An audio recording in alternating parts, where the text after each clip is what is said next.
All right, so I want to start this is the start of our episode, but with so I've gotten here in the Sierras, we've gotten like 3 feet of snow. It's a bunch of snow. It hasn't stopped since like Thursday snowing, but yet, like, so in clearing our roads here, like, let me give this for context. We have belly graders that 6 wheel, all wheel drive, your 6 wheel drive, right? That are all chained. They have two blades on them. Those are our snow plows, right? That's how much snow we get here. So, and then they have like a front end loader, like a cat front end loader is like the other plow. And then they'll go through with like other little trucks on occasion, to get the scraps of snow and slush that's left over. Like that's how much snow we get here in the mountains. And so in that, I've still seen like on Friday there was a food truck all chained up, backed up to our local pizza place, delivering food. The FedEx delivered yesterday, Sunday, as of this recording. So they delivered Sunday for us. The UPS guy was chained up and like backed up our driveway to give me my package, which it was a nice shot glass that'll go in my office with like one of the bullets in the side of it and some other apparel. But like for everybody out there, I just want to take this like moment to thank all those like truck drivers and guys that are still making stuff like happen. They're still delivering, even in the snow.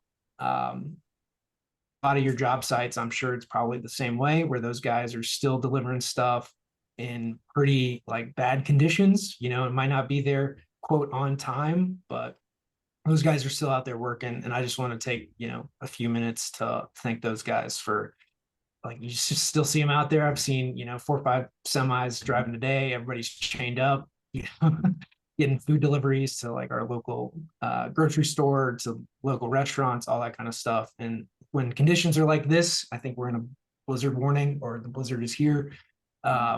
Those guys are still out working. So just goes for saying. Yeah, man, those guys are the blue collar badasses, right? I mean, they don't have the option of sitting inside in a cushy little office with the heat on, when it gets too crappy outside. Yeah, they're still driving, they're making sure it's chained up, and we have like chain control on our mountains, right? So what that means is they actually check you for chains, right? If you're in a Toyota Corolla, you better have chains on, right? If you're like my wife driving a Jeep, they just ask if you're carrying chains.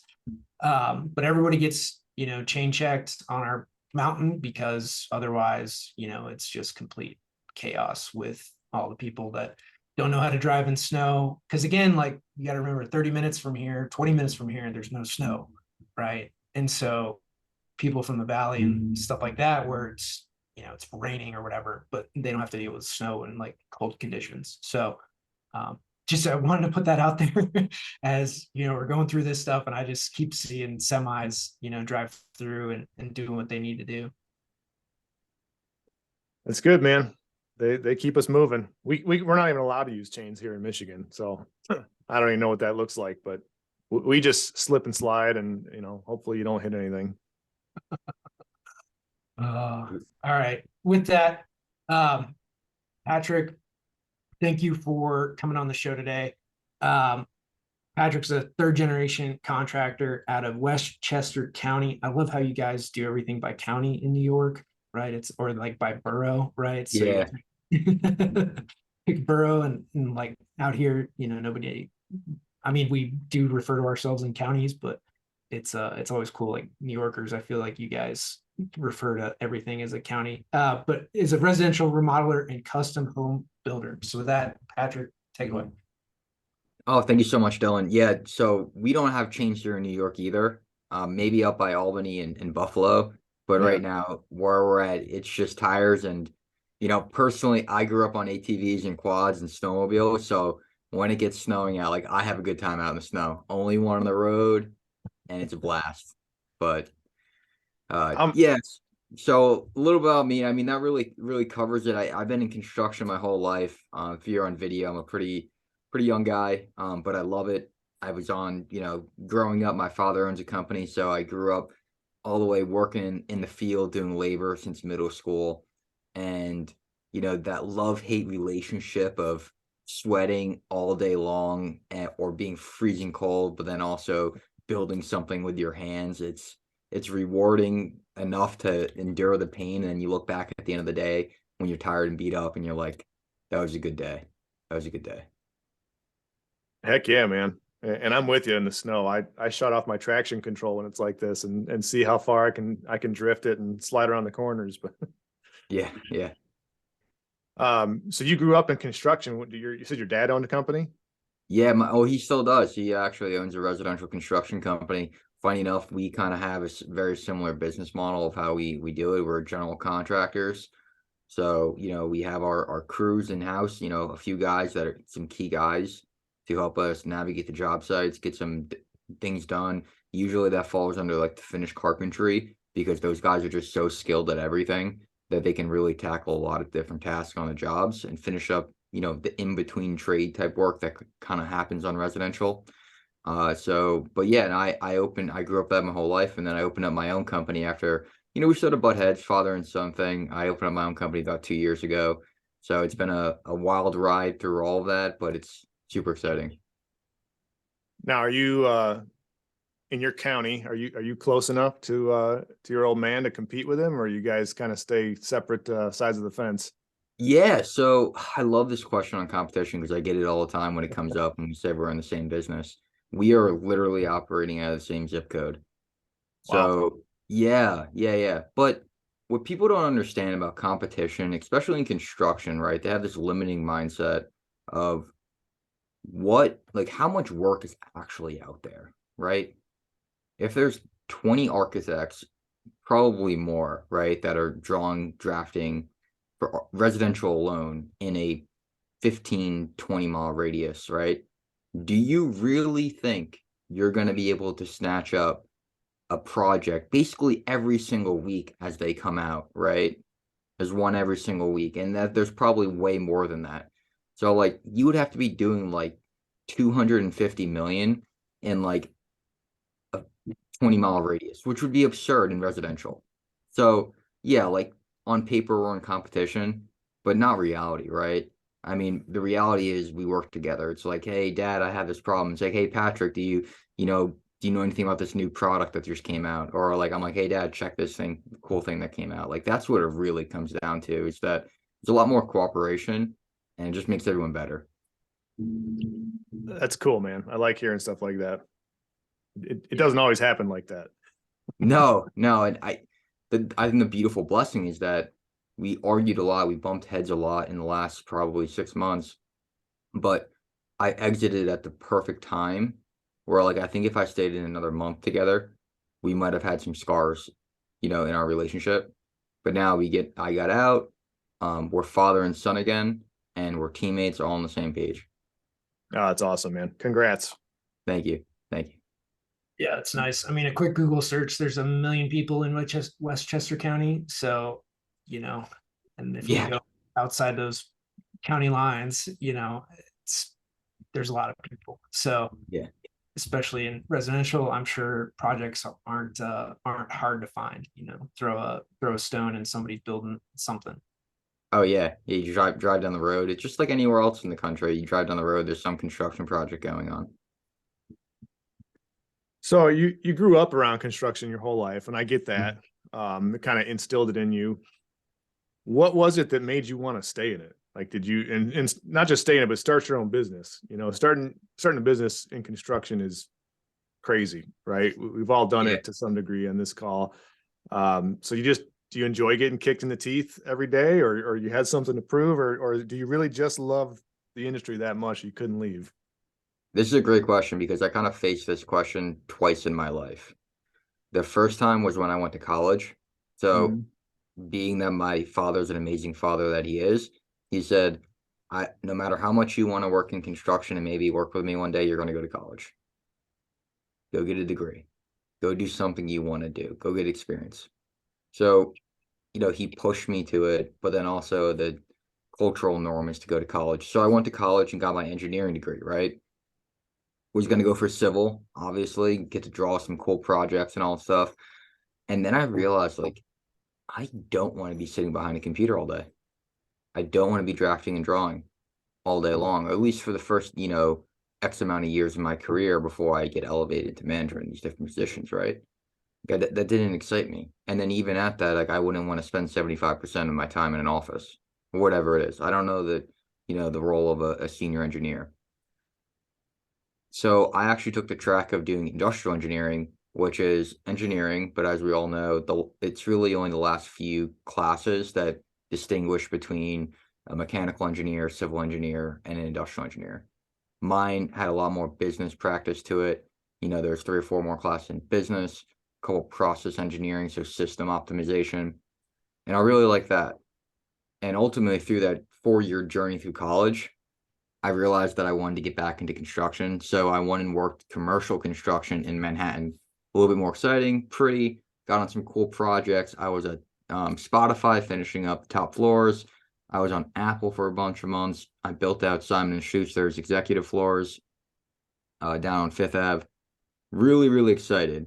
But ultimately, I didn't like the city. So, that's when COVID kind of rolled around and decided to go back into working with my father. So I had that first initial one where it's like, oh man, like I just don't want to be sitting around all day. Like I'm someone that's on my feet. I like getting out. I like talking to people. I like being outside. So that's what drew me back to construction because I do like the building. I like the creation of it. I like the sciences behind it, right? And then the second time is that after I was, learning a whole bunch of my father's company, I was in a management role, project manager, estimating, dealing with clients and all that stuff, getting my teeth kicked in on a daily basis, learning a whole bunch. I had to exit from, his company. The arguments just got too bad. For about 2 weeks, I didn't know what to do. And then like I started to miss it.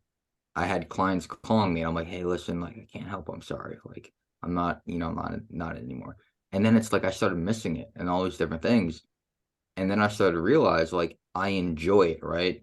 I think we all go through different things in life where it's like in the moment we focus so much on the pain of the task, the activity, whatever it is. Maybe it's the gym, right? The gym's always the quintessential analogy because we all do it. And then we've realized like we actually enjoy, like that's what makes it partly enjoyable. And we all pick and choose our pain, and construction is we in here pick construction as our pain. Oh, that's good, man. It's the struggle, right? It's the struggle that builds us. Yeah, It's where we learn everything. It's where we grow from. You don't grow by sitting on your ass and eating Cheetos, right? And being stagnant. You only the grow belly. by going through it. Yeah, right. So what type of projects are you handling now, Patrick? What are your kind of like bread and butter projects? Yeah, so as we're growing, we're focusing a lot on remodeling and addition, right? Also, where we're at in Westchester County, it's kind of a seasoned market. So there's fewer new constructions getting pulled out of the ground. There's more of like an 80% remodel where basically it's a tear down or, leave quarter of the house and build the back. Like, I saw a house that was jacked up 15 feet the other day on stilts and a brand new 4,500 square foot, probably foundation poured. The house is 15 feet on stilts. So like that's the type of stuff we see around here.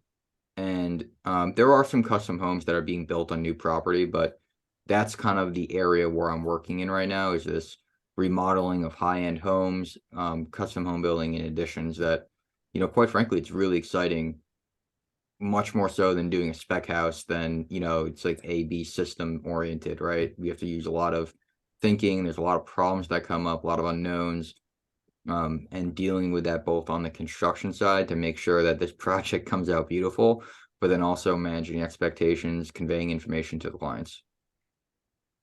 So you're doing remodeling, which means, and that's where I started. I started in Mhm. residential remodeling. So you're probably working right next to the homeowners a lot of the time. They typically don't leave unless it's full scale, gut and rebuild, right? Yeah, that's definitely one of the hardest parts about remodeling, and it's also the best way any company could differentiate themselves because especially in remodeling, but with any type of business, what people really remember is going to be the experience. Yep. because really like 90% of contractors can make the project come out beautiful, right? We just don't know how long that's going to take and how much pain happened in between the contractor and the client. Was the billing all jacked up? Did they leave screws on the ground and then their dog stepped on it, right? Was there dust everywhere and then had to get their whole house cleaned because they forgot to put a poly, barrier or something like that.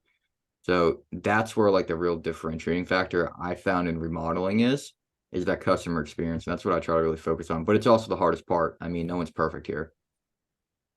And it's no different in commercial, right? I mean, I don't have my team doesn't have our clients typically standing next to them, asking about paint colors, but you still have to manage that experience and that relationship. Cause it's like you said, any dumbass can build a building, right? It doesn't matter if it's a house or a office, right?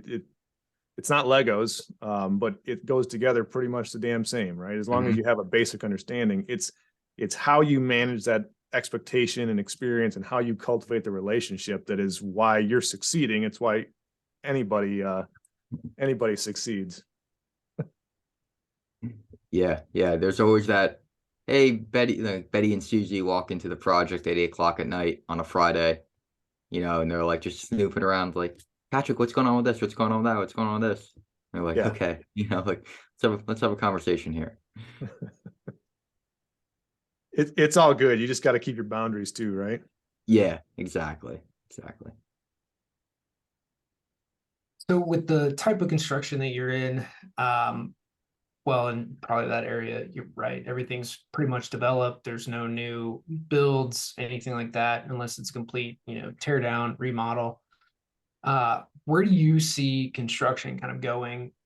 Granted, being in New York or close to it, you have, some of the most expensive buildings in the country, if not the Yeah. world. In all the skyscrapers that are going up in New York, which is very in Manhattan, very different than probably anyone else gets to deal with, right? Like most of the rest of us don't deal with skyscrapers on that, regular Yeah. basis. And then you have, kind of the suburbs, which is like most of the rest of America, except it's just fully developed. So where do you see with that kind of unique perspective in like some of the biggest, most expensive buildings in the world to regular suburbia? Like, where do you see construction kind of heading? It's kind of actually the same, right? Is those we have like New York City as a quintessential, right? You got buildings from the 1800s down there, right? That the facade's still up, it still looks the same, it still looks beautiful. There's a lot of restoration and repair work. But the differences that I've seen between commercial, in Manhattan and then say in a local, neighborhood around here is the quality of the building. So unlike, Manhattan or these different things where you can just do a brand new fit out on the floor, right? Like think about how many times the Empire State Building was gutted and refinished, gutted and refinished just time and time again. But the actual structure itself, the utilities, like that's all good, right? That's still good. But the problem is in residential is that um, building science has dramatically changed from say the 50s until now, and even really, the 90s, right? So we have a lot of problems with rot and these structures that weren't built to last 200 years. They were built to stand with no idea of like what's coming down in the future. So construction in an area like this is going to be a continuous remodeling, expansion, making the home larger, these different things with populations of areas going from, single family homes into residential multifamily just to get people enough space to live, right? Because eventually some people are going to be priced out after this neighborhood expands so much. There's going to be a need for middle income to low income housing that's beautiful, clean, and these different things. The best way to do that on an affordable scale, especially from a investment standpoint, is to put more rooms under one roof. So that's kind of where I see the market going overall. But that's also a great reason why, as builders, as remodelers, and everything, when we build something, we should be building the best possible product to last the longest time, right? There's a lot of science coming out in the high performance housing space. and say like the perfect wall and, trying to achieve passive home and these different types of criteria. But really what they're going after is like, okay, like I don't want rot to come up in 20 years on my sheathing, right? Okay, trim, it's going to happen, right? We're going to have to replace the siding after 30, 40 years. Cedar just goes bad eventually. But the structural itself, we don't want the structure to fall. And that's what we're really going after. And I think that's what needs to be the emphasis going forward so that when we do remodeling, right, it's not a 70% tear down. It's, a demolition of a week to tear off, the side of a house and then add 750 square feet or go up a floor, right? We're not completely changing the building itself.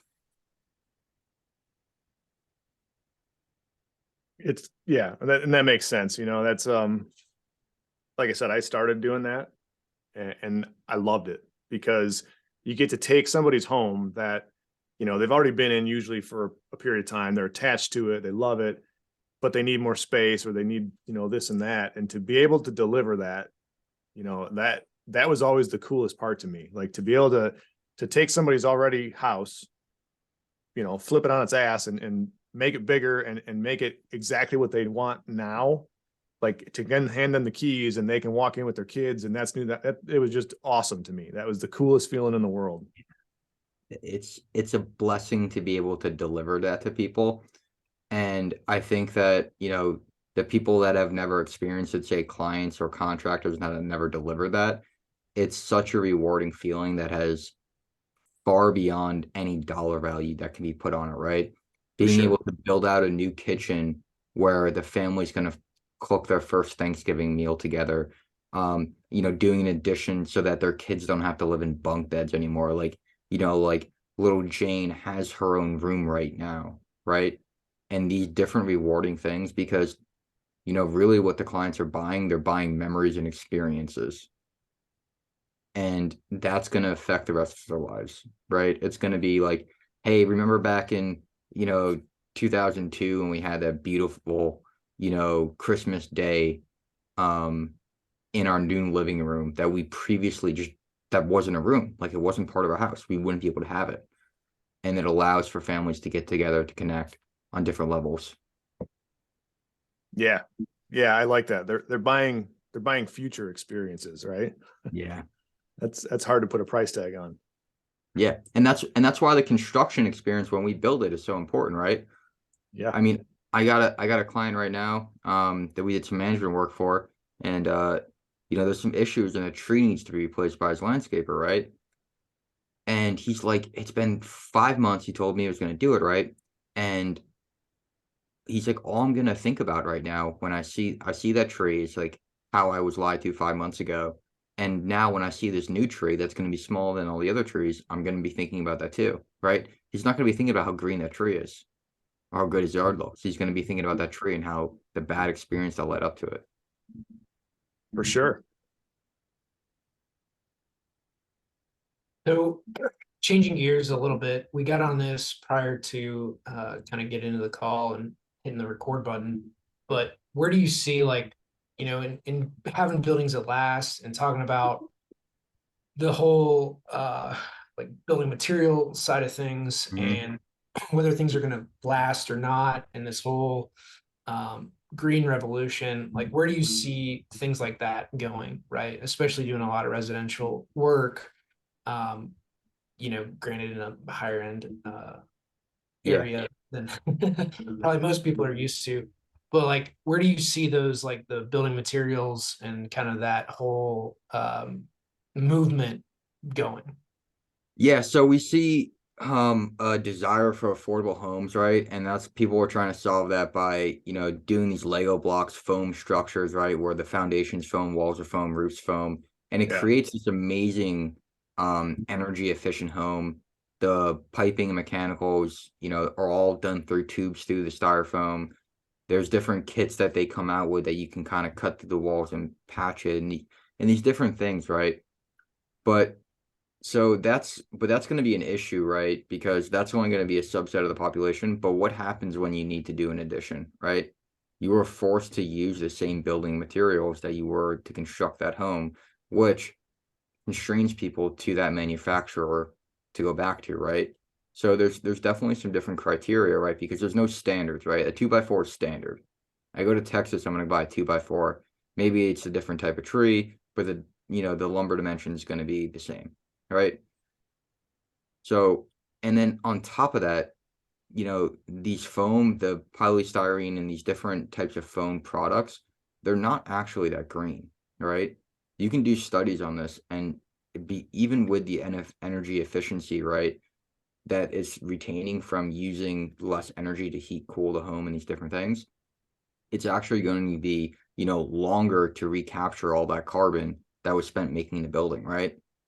However, we can actually build homes right now, today, that are net positive on the day of construction completion or net zero, right? So what does that mean? That means all the materials we built a home with captured carbon. Lumber captures carbon. We can rebuild a forest that we used to build a home in 20 years. So from the acre property, I don't know the math, but we can rebuild that in 20 years. So every 20 years from that property, we can build a new home while we're capturing carbon doing it. Same thing with the insulation, mineral, these different things that are more energy, less consumption to actually make the products themselves. And that's where I see the best part of the green revolution going, right? Because most people think about what's the final result, but no one really does the calculation to get there. I mean, I think EV cars are a great example that the conversation's not really talked about, right? Like how much damage is done to actually make a battery? What is it, what do we have to do when the battery has to be retired and, repurposed? I don't even know what has to be done after that, but I'm sure it's not easy to recycle it. So there's these different things, and your home is the same exact way, right? You nailed it, and I'm glad you brought it up. We refer to it usually as the fucking Tesla thing, but it's true. Like all the foam, right? We can get past all the manufacturing that is spitting out more carbon than the three of us can even imagine. But what happens when you have a fire, God forbid, right? Mhm. And now you're burning that shit, and it looks like East Palestine, Ohio, in your front yard.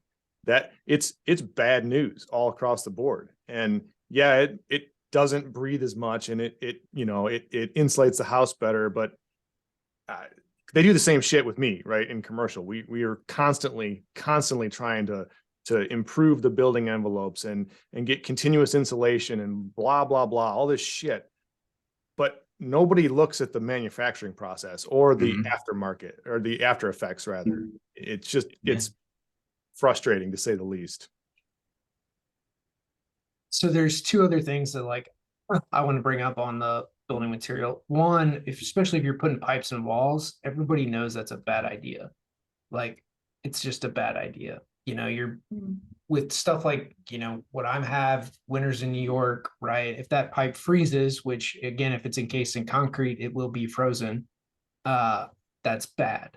And this is a lot of the time what happens when you have people that don't actually design buildings for a living trying to design buildings, right? They've not experienced winters or, really hot summers and put these building materials through the test. So that's one. Number two, I mean, the expansion and all that stuff for it is totally there, right? Like now you're going to cut into concrete because that's what all these foam blocks are filled with, right? They're filled with concrete. So now you have to be able to dispose of concrete, which you can do, but you got to cut through it. It's not easy. There's all those problems with concrete side of it. And so the other thing that I wanted to bring up too is, and this often gets left out, but is environmental air quality, right? So when you have a house that breathes and you actually get fresh air in, or like can open windows and stuff, you're going to have a better environment to live in than if you were in a it's like being in an office building all the time, right? A closed environment, non-breathable space, like that doesn't bode well for anybody. And you're now making your home into a place where it's all recycled air, right? You're bringing everything back through, and that's not as great either for environmental air quality.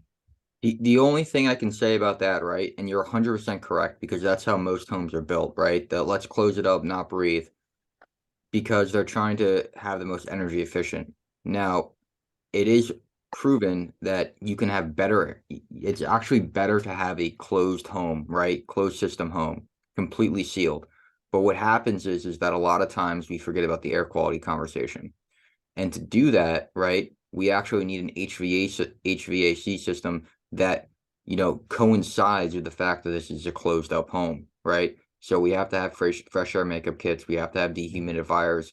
We have to have, the proper heating and cooling systems. So that way, when we pull the air out, from our kitchen hood, we're bringing air back in, right? When we have our toilet fan on, we're not creating a negative pressure environment. We're actually bringing fresh air back into the space that is filtered, conditioned, these different things, right? I don't think that I think it's better longevity to have a closed home. However, it's a real problem when we forget to make the $5,000 investment in the foresight to put in a fresh air makeup kit and a dehumidifier. Like that's when like we really start having the problems. And to, go back to these, SIP panels and these different things, in affordable housing, we get really trapped on this short-term mentality, right? Of like, how can we provide the most cheap, affordable homes today with being the most efficient? But I always have the long game in mind, long game in mind, right? So what does that mean? It's like, what does this look like in 100 years from now? When this neighborhood is all 2 and 3 bedrooms, right? But now, your mother-in-law or your father needs to move back into the home and you have the money for the addition, but like now you have to get a specialty contractor that's trained in doing that, and he's going to be 25% more than if it was regular stick framed, or timber construction. And I just don't see it paying off in the long run. I think it's better to say, okay, let's spend, an extra 15% and have a home that's going to last 200 years. And if we want to make the remodeling to it and additions, we can do it. There's always a marriage of form and function and budget, right? Mhm. There's ways to kind of get the best of both worlds and compromise so that you can do Yeah. just what you're saying. You don't have to go all in on one side or the other. You got to find that happy medium. Yeah, absolutely. Um, I want to switch gears myself a little bit. Patrick, I got to tell you, you have some fantastic content that you're putting out on social media. I've been following you for a while now. You do stuff like owning mistakes. You're one that I noted recently when one of your hydronic pipes broke under the floor or something like that, and Yeah. you're out there talking about it and explaining the fix. That was cool to see because not many people do it. So I wanted to ask you, do you have any tips like for the rookies in the social media game, like this old man here who's running a construction company, and I post pictures of our crap, but there's a different vibe you get when you look at somebody like yourself who's you're getting these polished videos, you got graphics, you got all the good shit, and it's constant, right? You're efficient with it, you're always seeing it, so it's good to watch.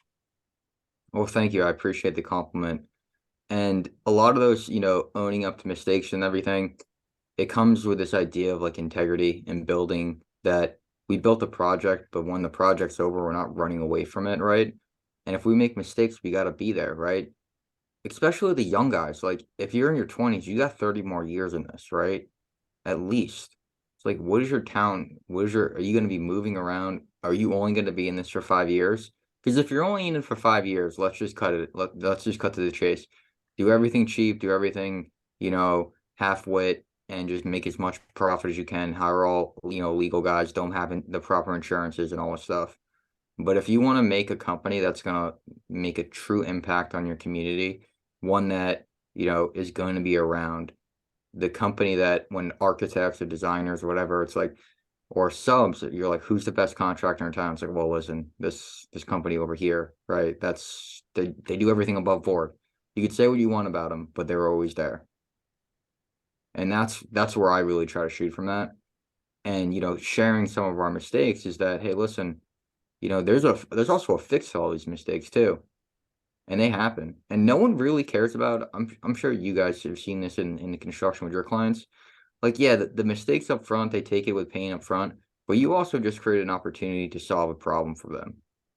And a lot of times, the long term, they're much, much happier for you to solve that problem rather than the problem never happening, because you just prove that you are the man or woman that that you were about. That's a great point, man. You prove you're the guy that sold them the job, right? There's a reason they picked you, and you're reinforcing that for them. It's a good way to look at it. Yeah. Yeah, I mean, I've never had a project that didn't have a problem somewhere. No, You no. know, like, and that was usually the because every project had a problem on it, the people that couldn't solve problems end up getting thrown off the job at some point, you Mhm. know. And if it's not this job, it'll be the next. And you know, in construction, for all you guys that have been around a while, you know how hard it is to actually get somebody thrown off a job. But I've seen it happen, you know, well, I've seen it happen a few times, you know, and luckily we've never been the people that have gotten thrown off the job. But, you know, whether it's a contractor or the GC or somebody else, you know, like it's usually because they couldn't solve the problem, right? They wanted to pump blame down the road and they wouldn't fix whatever was broken. And that's when people, you know, part ways is not because there was a problem, but because you couldn't solve it. Very good point. So Patrick, we're kind of pushing up against time here, but you brought up a great topic before we hit record, and I want to hear your take on it. You mentioned my issue with our local Staples facility, and you alluded to the fact that you've had perhaps a similar issue or experience. So I'm all ears, man. I want to hear it. Yeah, so you know, we go to the store called Naples, you know. And so, you know, the printing products, right? It's a great analogy of a lot of things we do in life and in business is we accept second class because of some weird you know, conversation that we have with ourselves that it's easier. When in reality we always get burnt, right? So I've had this happen so many times. I send in my order and I don't get like the confirmation that it's printed for like 3 days, right? So they call up, they're like, oh, yeah, we have it right here. We'll have it ready for you in 2 hours, right? Or like it says it's supposed to be ready, but it's incorrect, right? There's no quality control in there. And these different things, right? But ultimately, what it comes down to is that, like, that's why you got the binding machine, right? To, you know, get rid of like these things that are easy, but tomorrow creates so many more headaches. I mean, I can't think of anything off the top of my head that I've done this, but we just keep accepting like the false reality of this is so much easier and better rather than finding a new solution to the problem. It's this culture of mediocrity that we've all allowed to pervade every aspect of our lives, and if you don't stop it, it's just like a virus, man, and it'll infect you as a person, it'll infect your company, you know, and then it just keeps growing. It infects your neighborhood, you know, your everything. Culture fails when mediocrity wins. And yeah, and no offense to our friends at that store, but they're good at using as examples. Yeah. Like, well, I mean, so my example for this is really through like engineering firms where not necessarily the mediocrity thing, but believing that not changing will save you, right? So like this is a lot to do with like systems processes, right? The way that we do things, great, you know, and why change it? And this goes to, you know, us talking about building materials, like the things that we use today are great, you know, why should we change it? And so as we go through a lot of these, it's going through the pros cons list, but a lot of people really see something that they're using or what they're doing as like the best way, and there's no other alternatives, right? Everything gets like shoved to the side. They don't think it's good or whatever, and then you end up having these conversations around like, well, why does this take so long? Well, this is the way we do things, and it takes as long as it takes. And versus like trying to like either incrementally improve or put in new systems. So like I've seen this over and over again where because nothing is actually like timed, right? We don't actually know how long something takes to do. We can't like ever improve it, right? Is because you don't know how long it takes. You put in a new system, there's no like apples to apples comparison. And that's like a just in a lot of things, right? You think something takes forever, and really it doesn't take that long at all, but you've never timed it, right? It feels like forever. Um, but it's not that bad, when you actually get down to it. And I think there's a lot of that too, that reluctance to change, the reluctance to go through a new process or product, like Matt thinking that this binding machine's gonna save him all this time, or like exporting it'll save you all this time when, hey, just taking it yourself, it's faster, easier, cheaper. I see this a lot. You know, it's a great example, especially in residential, but I've seen it on, I got spec'd out on commercial projects too, is liquid membrane waterproofing. It is almost impossible to achieve the proper thickness to get the warranty and the rating on waterproof membrane, the liquid applied membrane. Secondly, all the corners get messed up because you have the globs in the corner. It's a 2-day process. And then on top of that, it actually fails. You can look at any single study, a bathtub, filled up with a liquid membrane, it just peels and flakes apart after a day. But yet we still have guys and architects, designers, blah, blah, blah, specing out liquid membrane waterproofing, cement board, and these different things. Now, there's certain instances that it is required, but why make that the primary system when it's inferior? It's been proven to be inferior. And you look at the cost, right? If you use like any sheet membrane, like Schluter, or there's tons of other products out there right now, it's actually cheaper in terms of labor because I can go waterproof a shower with a sheet membrane in 2 hours, and that includes mixing the thin set, applying it, and everything, right? And then I could tile right there. I could theoretically waterproof and tile a bathroom in 1 day, or I can make this a 3-day event. Yeah, I mean, that's such a bigger problem, right? You have, and this is speaking as an engineer, right? Like, I've never been pipe in my life. So, you have people that spec things that haven't built things. And then you have the other side of it is like, where the design side is so disconnected from cost that, what's actually more cost effective, we have no clue, right? That's not the world that we live in all the time. So you have a cost, price, time disconnect, and then shit, specs are left till last. Let's be real here. Like, Yeah. we don't, or like, hey, this is what we use for residential, and they just throw it out the door, right? Yeah. It's sheet specs, not even a sheet book, like a spec book, and like, here you go. And it's been the same way for the last 30 years. So if there's a new product, it didn't make it on those specs. Mhm. And that's the way it is, And specs are like the last thing that ever gets updated. Nobody really cares. It's, are the drawings good? And then let's get it out the door. And usually, like in architecture firms, it can go both ways, but where the spec guy doesn't actually work on the projects, they just do specs, and then they talk to the designers for it, and then you get all these other, I mean, there's a lot of problems in like how that works, but this is a innate to the industry of having one-offs, right? And so much custom work that takes all that time to like think through the project. How's this going to work? Like trying to get a new innovative thing out the door, right? In the form of a custom building. I'm speaking on like the commercial side, right? Everything we do one off, unique. Yet, these basic things like specs just don't get dealt with, right? Or what your standard is, should have changed but didn't. And you're still using like, or allowing set screws for conduit, versus couplings and stuff like that. Like, there's a lot of things that you can go through and that'll make a project cheaper, but it won't be built as, well, right? Like using set screws versus couplings for conduit.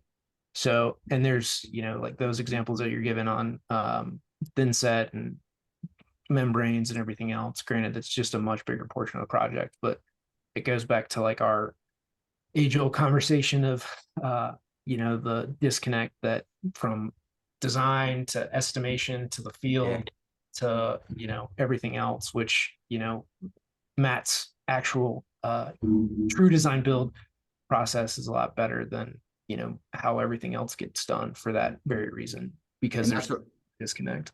And that's what I was going to ask, Matt, on the commercial side, what have you seen to, kind of alleviate that problem of inferior building products or methods? And it seems like you really take the approach through the design build. Is that correct? We do, and we kind of take it to the extreme. Like Dylan just kind of alluded to, we call it true design build, where we as the builder are the tip of the spear, right? Our clients hire us first, and we go and find the architects and engineers and all the consultants, and we hold their contracts. And so what it allows us to do is to sit at the same table with them. You know, we're not architect averse or engineer averse, usually, but we can all sit at the same table. And while they're drawing their pictures and engineering their calculations, we can sit there and say, all right, well, it's a great idea. That's a great product, but here's what it does to the budget. So now let's reel that back in and let's go this route, you know, and it's a way more collaborative approach than the old school where, you know, client hires an architect and architect hires the engineer. Architect finds the, you know, the 3 lowest bids and all that shit. And it's just total different way of doing business, you know, but I think it results in a much less stressful project for everybody. We build faster, you know, we build for lower cost because of it. There's all kinds of benefits I could rattle off, but yeah, man. And I think you can do that in residential too. You know, it's a matter of changing customers' mindsets. That's my biggest challenge every day is trying to spin that old school narrative that like they have to go to the architect first. Well, no, you don't. And here's why. And that's what I was going to say on my side is it's a lot easier to swap out some, building materials and these different things, or to make recommendations in the field, because like the relationships with the clients of a homeowner are completely different than in the commercial realm, right? A lot of times the builder and the client you don't even talk to the client, you talk to their client reps, and they are like hardly adverse, in construction. A lot of them are just budget managers and want to, you got to break everything down. So you can have those conversations. And then on the second step, you're working with large architectural firms, right? Where a lot of times you're not working with the primary architect, you're working with their draftsman or these different things, at least in my experience in the big projects I was on. So like making those recommendations would be very, very hard. And it would be a very complicated process, especially when you have to go through submittals and everything is completely detailed out. It's like, your hands are kind of tied in that situation. Yeah, once a project goes to bid, you're in the commercial world, you're kind of, there ain't much change. It's where projects go to die. Yeah. For me though, I can waterproof a bathroom and do a better method and virtually not even tell anybody, right? Right. Well, Because it's an open bid, right? And that's the difference, right? Is that you're unsupervised is what I'll say in that context, right? Like you bid it, you do it. There's no like oversight, which is what a spec really is. You do what you say you're going to do, and here's how we hold you to account in the commercial world. And so, which is again the hurdle that I think a lot of people have is it goes to paperwork, right? Like you to change something is totally fine, and then to change it in the commercial world, there's more paperwork to it. To change it in like the federal projects world, like we just had on, to change it in the federal world, just kiss it goodbye. Like it ain't gonna happen. So, it's just the different levels of paperwork and approvals to get things done. With that, Patrick, where can they find you? I know we're running up on time here. Yeah, so a lot of our content right now, educational, project stories, things like that, that's on our YouTube page. That's going to be if you really want to follow our journey. And that can be found at just searching Momentous Building. I'll give you the link on YouTube. My Instagram is Mr. Project Patrick. That's kind of going to be where we throw some clips up there, kind of the cool, finished photos that are Instagram flashy. You guys can reach out to me on Facebook or LinkedIn if you guys have some questions directly. But I'm an open book and would love a chat if you guys have any questions.